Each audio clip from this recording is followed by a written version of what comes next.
como les anunciábamos, ya estamos con Susana Mangana, analista internacional, especialista en el mundo islámico, para ver, bueno, qué podemos reflexionar, qué cosas podemos decir después de lo que pasó en París y de un mundo que, bueno, que mostró una convulsión muy fuerte y recién lo conversábamos fuera de cámara, también reacciones que muchas veces es difícil manejar, ¿verdad? Sobre todo ante la comunidad musulmana. Sí, y también por lo que es la firmeza de las reacciones en esas redes sociales, muy vibrante por otra parte, pero que marca también una diferencia con otros atentados antaño de Al-Qaeda. Por ejemplo, hoy la gente se enfervoriza en las redes, comenta, pero muchas veces lo que vemos es un nulo conocimiento de la materia, es decir, no saben hacer la distinción entre Estado Islámico, musulmanes, árabes, es todo lo mismo, se les mete en una misma bolsa. Yo creo que es importante reflexionar sobre esto. Porque puede sufrir mucho, sobre todo la comunidad, incluso la comunidad en Francia es muy fuerte de musulmanes, ¿verdad? Sí, casi 10 millones de personas ya, ¿verdad? Entonces,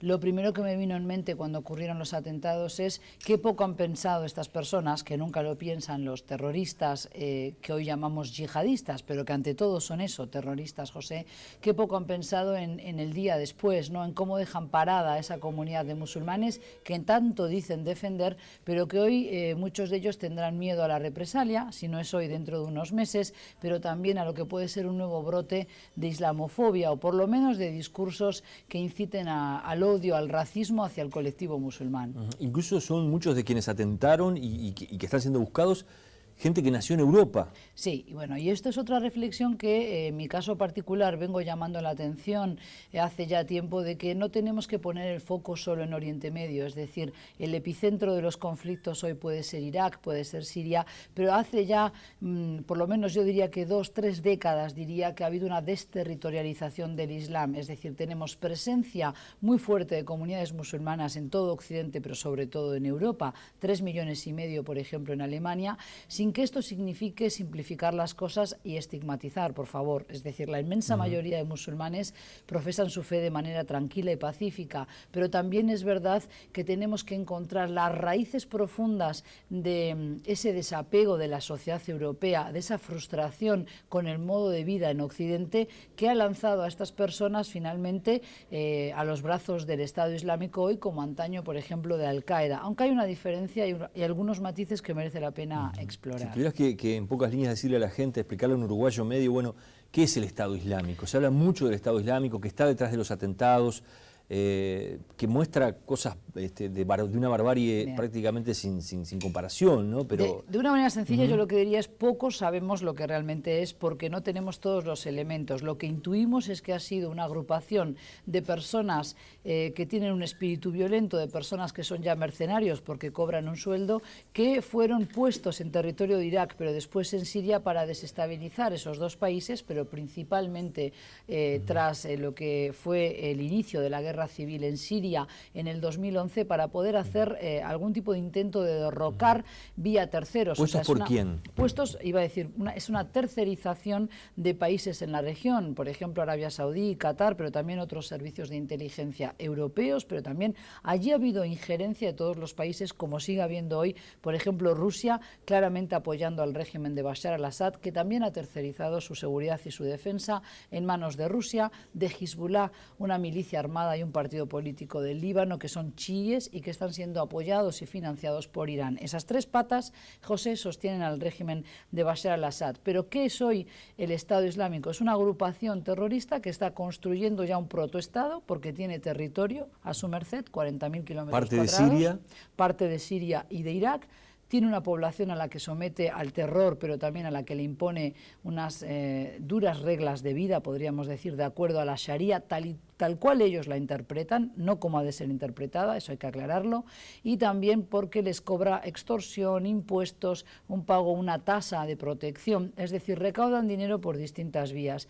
El peligro es que son muy osados, más osados que Al-Qaeda, ya tienen territorio, invitan a los jóvenes que quieren sumarse a esta nueva cruzada contra Occidente a residir en ese territorio, no discriminan entre hombres y mujeres, hay una diferencia también, prometen ganar la gloria aquí en la tierra, haciendo estos asesinatos, estas vejaciones a las minorías cristianas, a los yazidíes, lo filman y luego lo divulgan y lo diseminan a través de las redes sociales. Su parafernalia de propaganda es parte de la maquinaria del terror. Ahora bien, yo creo que su propia osadía es lo que los va a acabar de liquidar. ¿Por qué? Porque cuando tenemos un enemigo que molesta a unos pocos, siempre encuentran algún apoyo. Pero el Estado Islámico hoy se está convirtiendo en una molestia para todo el mundo, para toda la comunidad internacional, incluso para otras agrupaciones violentas que entienden que se ha pasado de la raya. Por ejemplo, Al-Qaeda, que la encuentra, fíjate tú, extremista. Cuando es así, lo que tiende a ocurrir es que todos forman una coalición para intentar terminamos en una coalición donde aparece monstruo. Francia, Estados Unidos, a la propia Rusia, y terminan... Claro. Bueno, eso es parte también del problema. Ha habido una injerencia, no de ahora, sino de siempre, de las grandes potencias, porque en Oriente Medio tenemos allí todavía importantes riquezas en el subsuelo, sobre todo el petróleo, el gas natural, pero también corredizos importantes para justamente llevar mercadería desde el Asia, desde el Oriente Lejano, hacia el Mediterráneo. Y por supuesto Siria tiene un enclave geoestratégico muy importante, razón por la cual Rusia interviene, porque tiene allí la boca de entrada al Mediterráneo para su flota naval en el puerto de Tartus. Ahora bien, esto no significa que podamos utilizar este pretexto que utilizan los yihadistas para justificar la barbarie a la que después nos tienen acostumbrados. Lo que sí creo que debemos extraer lecciones, José, de los atentados de París. Una de ellas es cómo puede ser que tantos jóvenes nacidos, educados, formados en Bélgica, en Gran Bretaña, en España o, por ejemplo, en Londres y en París, quieran finalmente sumarse a esta cruzada, a este plan revanchista del Estado Islámico. Y ahí creo que tenemos que ser honestos con nosotros mismos, tener espíritu crítico y darnos cuenta que hemos dejado de cultivar algunos valores y que falta información. Hay que volver a instalar el hecho religioso en las escuelas, no para adoctrinar, no para explicar una religión y dejar otra fuera, sino para que nuestros jóvenes comprendan cómo vivir en la multiculturalidad, cómo poder relacionarnos con personas para las cuales la religión forma parte de su vida, son militantes de su fe, sea un hindú o sea alguien musulmán. En este caso parece que la brecha es muy grande con el mundo musulmán. Expliquemos eso a los niños, a los jóvenes, eduquemos en la diversidad para que se pueda disfrutar en Europa, vale decir también en Latinoamérica, pero también para que esos otros jóvenes que son ya tercera, cuarta generación en el caso de Francia y Bélgica, se puedan apropiar del acervo cultural europeo. Es largo el camino, es difícil, pero eso va a ser mucho más eficaz en el combate a la ideología radical de los yihadistas que tirar bombas sobre población civil en Siria, porque cuando nos dicen que bombardean puestos de mando, de control del Estado Islámico, campos de entrenamiento, ni que tuvieran un mapa diseñado, ¿verdad? Terminan siempre afectando a civiles. Afectan a civiles, que luego se disfraza llamándolos daños colaterales. Entonces, ahí vuelve a generarse una cadena de reacción, ¿no? De frustración, de resentimiento, de odio hacia Occidente, que en unos años acabará siendo gente que también se pueda sumar a una nueva yihad, a una nueva cruzada.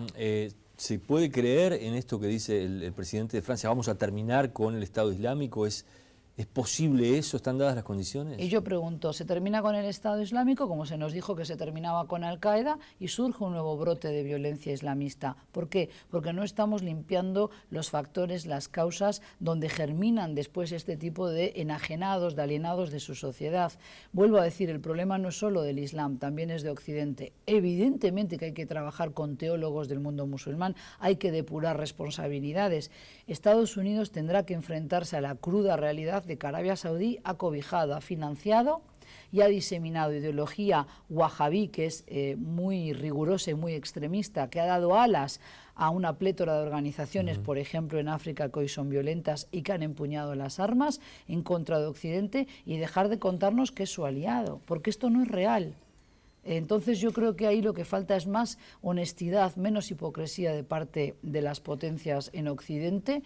Allí hay una sumatoria de intereses que a veces entran en conflicto. Los intereses de Rusia no son exactamente los del presidente y la Casa Blanca, o sea, el presidente de Estados Unidos, Obama, donde además vemos que por una especie de animosidad personal no llegan a tener un consenso en cuanto a la salida al conflicto de Siria. Y José, lo triste de esto es que podríamos tener una guerra que dure 5 años más Y fíjate que en estos últimos 5 años muchos sirios han tenido que irse de su país. Hay más de 12,5 millones de desplazados y de refugiados, muchos de ellos hoy en Europa, también aquí en la región, no solo en Uruguay, sino en Brasil, en Argentina.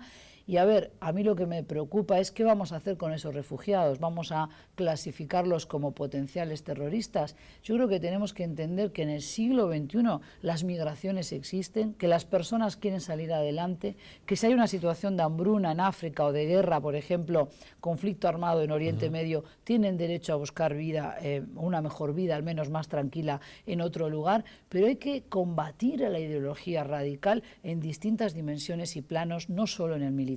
Gracias por habernos acompañado. Gracias a vosotros. Nosotros nos despedimos, nos encontramos la próxima semana aquí en Poder Pensar.